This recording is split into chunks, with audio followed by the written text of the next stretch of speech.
The topic of marriage. Now, somebody who knows, quite a lot about this topic, both from research and professional and personal experience, Wynand Jacobs from FamilyLife.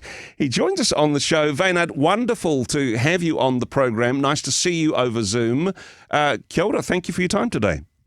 Kia ora, good morning, Andrew. It's great to be on. Looking forward to our discussion. And I thought you were going to say professional and personal failure, because that would be true. I know a lot about the topic because of a lot of failure. That's how we learn, right? That's how some of those lessons become particularly sticky. Now, I know that, I mean, you and I have chatted before, but you have also been a regular guest on the previous incarnation of the Day Show with Tom and Kat. And I know that this is a topic about that you guys have been working through the different stages of marriage. Now, we're kind of getting to the finale. We're getting to the mission of marriage, and we'll jump into that in just a moment. But can we do a brief recap for those people that may have missed the previous episodes, the three other stages leading to that mission? Can we just roll through those, Wynand? Yeah, sure. Sure. So, I mean, we know that marriage is actually not designed by man. It's actually God's design. Yeah. And marriage is actually also designed to tell a story. It's designed to be a reflection of God and his church, his bride, right? And so if that's true, then is it also true that the story of God and man is to be reflected in the story of marriage? Okay, and the series that we used to describe that was talking about the dream of marriage. Okay, so when God created man, he had a dream in mind for man, Adam and Eve, and then they fell. Yeah. All right? So that's the second stage, is where we start blaming each other for whose fault it was that we got in so much trouble, right? Spot on. So that's the fall of marriage. So we have our dreams, what we think it should be like, God's design for marriage, that's the dream. But then the fall, the reality, when disillusionment settles in, when we start blaming each other. Once the honeymoon is over, and you never thought that living this perfect person apparently has faults. That can be a bit of a rocky fall, but of course the good news is that this isn't the end of the story, right? Both biblically and in terms of marriage. Yeah, and it's amazing once we realize that the fall we experience in marriage is actually by design. Yeah. Like by design, we're set to come short if we try and do it in our own strength. Okay. If we try and fulfill each other, because we cannot actually fulfill each other in marriage. We need to go vertical. So the best secret in your marriage is to go vertical. By vertical, I mean, work on your relationship with God, your vertical marriage. And the fulfillment you find in there then spills out into the horizontal marriage. Right? And that's the hope. So Christ is the hope that actually binds us together. Marriage, the dream of marriage is that we live in oneness. The two will become one.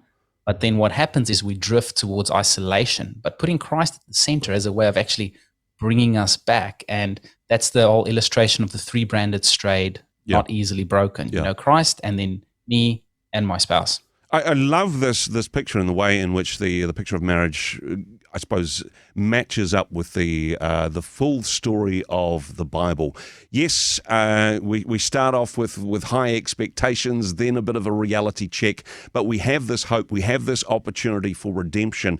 Now, closing off this analogy with what our mission for marriage is, I know there'll be people listening to this saying, I think my mission is to keep my spouse happy and to stay married. But hey, we're looking at a higher purpose here, a purpose that God has called us to be married for. Yeah, come on. Like at FamilyLife, we exist to help families grow together and also impact their corner of the world. And that's that second part, right? Our marriages and our families and our lives were actually designed to have an influence on the world around us. Okay. God calls Abraham and he says, I will bless you and make you a great nation. And then he says, and in you, all the nations of the earth will be blessed. Wow.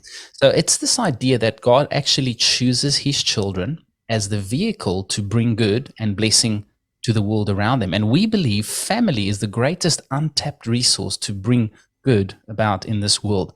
So being married is about actually more than just making this work between the two of you, having harmony in the home. Yes, that's good. That's a big task in and of itself. But that task actually becomes easier once we realize there's a bigger purpose. There's actually a mission for us as a couple. We want to be a marriage on a mission, not just a marriage that's in it for our own contentment or our own personal gain or our own flourishment, which are all byproducts of a marriage on mission, engaged with Christ at the center. Yeah, but despite what the culture is saying, our personal happiness and fulfillment isn't the end game. That's the byproduct. I suppose the process is glorifying God and building the kingdom. And I suppose how we live our lives. Now, look, this is an ideal situation I'm talking about here, Wynand, work with me. Sure. I'm not saying that Christian marriages are necessarily always perfect and they're always better than non-Christian marriages, but there is an opportunity to demonstrate to others around us the difference that spiritual component, that vertical component in the marriage makes in our lives as an example of saying, hey, this is what Christian living could look like, this is what it should look like.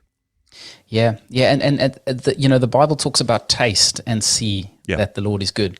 It's not something you can really describe. It's really hard to describe the taste of honey to someone. You can try, but you'll find yourself referencing honey. It's like you need to taste it. And we touched a bit about on the hope of marriage, about this vertical aspect of your relationship. In that session we touched on that. But maybe today I want to just say that we're all on a journey. Like, we're all growing together. We're all failing in this. And I'm the chief, of failures. I always say my biggest relationship failures make for my best radio content. Okay.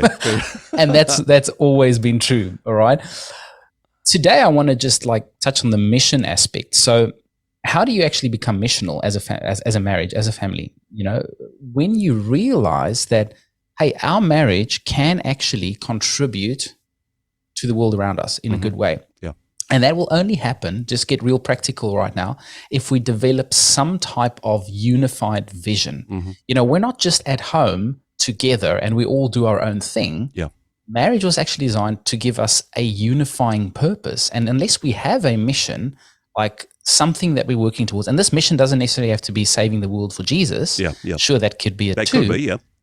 But a unified vision actually is a way of bringing a family together. This is absolutely amazing. And I suppose taking it beyond the situation that some people find themselves in, they're just flatmates with benefits, and sometimes there's not that much benefit.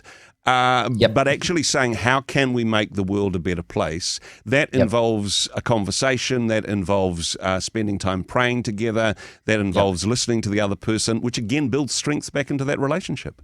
Yeah. And look, let me get really practical today with our audience is maybe tonight when you get home, just take 15 minutes. Say, hey, I just want to quickly discuss an idea with you. Yep. Maybe you've done this before, but maybe you haven't. Maybe the first next step that you can do is to ask your spouse, hey, if our marriage had a mission, if our marriage had a purpose, what do you think that would be? What good do you think our marriage or our family could bring to the world around us? And I'm not talking life-changing, take over the world, world domination. Just like, how could we impact our neighbors? How could we impact our kids, friends, families at school that we know? Like, what good can our family bring to the world?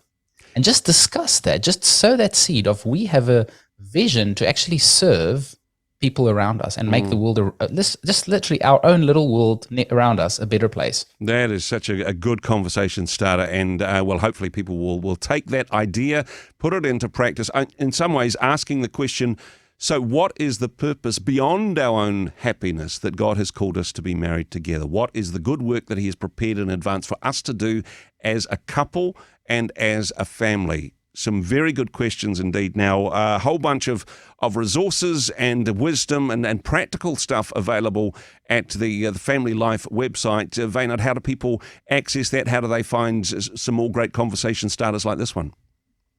Yeah, great. FamilyLife.nz. Definitely check out our digital resources. There's a bunch of free stuff people can sign up to, like date nights. This series on the dream and the fall and the hope and the mission of marriage will be released there shortly as well.